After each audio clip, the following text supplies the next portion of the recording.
আসসালামু আলাইকুম, সবাইকে অনেক অনেক ভালোবাসা এবং রামাদান মোবারক জানিয়ে শুরু করছি আমার ছোট্ট একটা মিনি ব্লগ। আজ হচ্ছে আমার ঘরটা এই রামাদান উপলক্ষে একটু ডেকোরেশন করব, তার কিছু অংশ তোমাদের সাথে শেয়ার করছি। তো সকাল থেকে ব্লগটা স্টার্ট করলাম। কাল রাতে ভালোবাসা দিবস উদযাপন করতে গিয়ে ঘরের এই অবস্থা হয়েছে। তো রাত এই 5টা হয়ে গিয়েছিল, সে কারণে আর কিছুই ক্লিন করতে পারিনি। এখন ঘুম থেকে উঠে নাস্তা করে হচ্ছে ঘর দর প্রথমে পরিষ্কার করে নিই, তারপরে ডেকোরেশনটা করব। পার্টি অনুষ্ঠান বা দাওয়াতের দেখা যায় যে আগের দিনের থেকে পরের দিনের ঝামেলাটা অনেক বেশি হয়, এগুলা গুছানো, ঘর গুছানো। পার্টি অনুষ্ঠানের আগে তো অনেক এনার্জি থাকে, ফুল এনার্জি নিয়ে খুশি খুশি মনে সব কিছুই করা যায়, কিন্তু পার্টি শেষে হচ্ছে একেবারে জিরো লেভেলে চলে আসে এনার্জি, তখন আসলে কোনো কিছু করতেই ভালো লাগে না। এখানে মেশিনে কাপড় ঢুকিয়ে দিচ্ছি, কাপড় ধোয়া হয়ে যাবে, আর এদিকে আমি ঘরটাও পরিষ্কার করে নিলাম। রমজান ডেকোরেশনের জন্য প্রায় অনেক দিন ধরেই যখন যেটা শপের মধ্যে পাচ্ছি কিনে এনেছি। তো টুকটাক এই জিনিস দিয়েই আজকে ডেকোরেশনটা করব। অনেকেই অনেক সুন্দর করে ডেকোরেশন করেছেন। আমি 2 দিন আগে এই ডেকোরেশনটা করেছিলাম, কিন্তু ভিডিও দিতে পারিনি। রমজান আসলে এত ভালো লাগে, চারিদিকে শুধু প্রিপারেশন, এটা সেটা ডেকোরেশন, আগে থেকে এটা বানিয়ে রাখো, রমজান প্রিপারেশন, মানে আলাদা একটা খুশি যেন সবার মনে কাজ করে। আমি আসলে ডেকোরেশনের জন্য তেমন কিছু জিনিস পাইনি, এই কয়েকটা জিনিসই পেয়েছি, সেগুলো দিয়ে আমার এই টেবিলটা ডেকোরেশন করব। কাল ভালোবাসা দিবস উপলক্ষে হাজব্যান্ড এই ফুল দিয়েছিলেন আমাকে, তো এটা কেটে হচ্ছে টেবিলের উপরে রাখবো।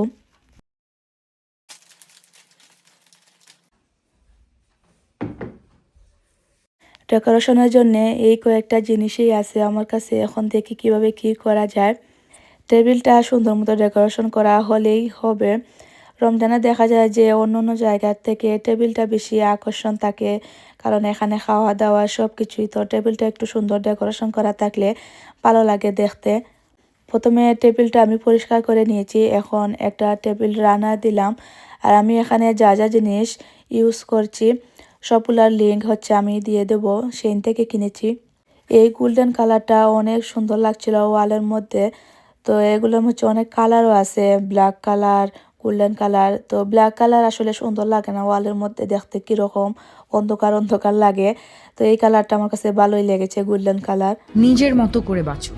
সবাই আপনাকে পছন্দ করবে এমন কোনো নিয়ম পৃথিবীতে নেই। আর সত্যি বলতে সেটা আপনার দায়িত্বও নয়। মানুষের চিন্তা, রুচি আর অনুভূতি এক হয় না কখনো, এটাই প্রকৃতির নিয়ম। মনোবিজ্ঞানের গবেষণায় দেখা যায় প্রত্যেকটি মানুষের ব্যক্তিত্ব আলাদা হয় জন্মগতভাবেই। তাই সবাই এক মানুষকে একরকমভাবেই দেখবে, এটা সম্ভব নয়। নিজেকে বদলে যদি সবসময় অন্যের মন জোগাতে যান, গবেষণায় বলে যারা বারবার পিপল প্লিজিং করে তাদের মধ্যে stress, anxiety and self doubt অনেক বেশি দেখা যায়। তার চেয়ে ভালো যেভাবে আপনি আছেন, যেভাবে ভাবেন সেভাবেই থাকুন। যারা আপনাকে সত্যি মূল্য দেয় তারা আপনার আসল রূপটাই গ্রহণ করবে, যে কোনোভাবে, যে কোনো পরিস্থিতিতে। সবাইকে খুশি করা অসম্ভব, এই সত্যটা যত তাড়াতাড়ি আমরা মেনে নেব তত দ্রুত মানসিক শান্তি পাওয়া যাবে। মানুষ কি ভাবছে সেটা নিয়ে সারাক্ষণ চিন্তা না করে নিজের শান্তি আর আত্মসম্মানকে গুরুত্ব দিন।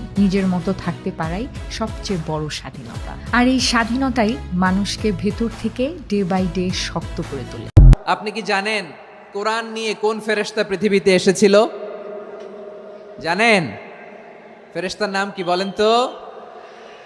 জিবরিল আলাইহিস সালাম। একটু খেয়াল করে শুনেন, কান দুটো খরগোশের কানের মতো খাড়া করে আমার দিকে তাকান। সাইয়েদনা জিবরিল কোরআন নিয়ে এসেছেন, ফলে উনি হয়েছেন শ্রেষ্ঠ ফেরেশতা। বিশ্ব নবীর উপর কোরআন নাজিল হয়েছে, তাই তিনি হয়েছেন শ্রেষ্ঠ নবী। রমাদানে কোরআন নাজিল হয়েছে, তাই রমাদান হয়েছে শ্রেষ্ঠ মাস। কদরের রাতে কোরআন নাজিল হয়েছে, তাই কদর হয়েছে শ্রেষ্ঠ রাত।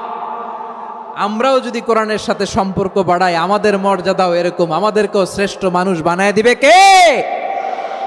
এজন্য কোরআনের সাথে সম্পর্ক বাড়াইতে রাজি আছেন তো?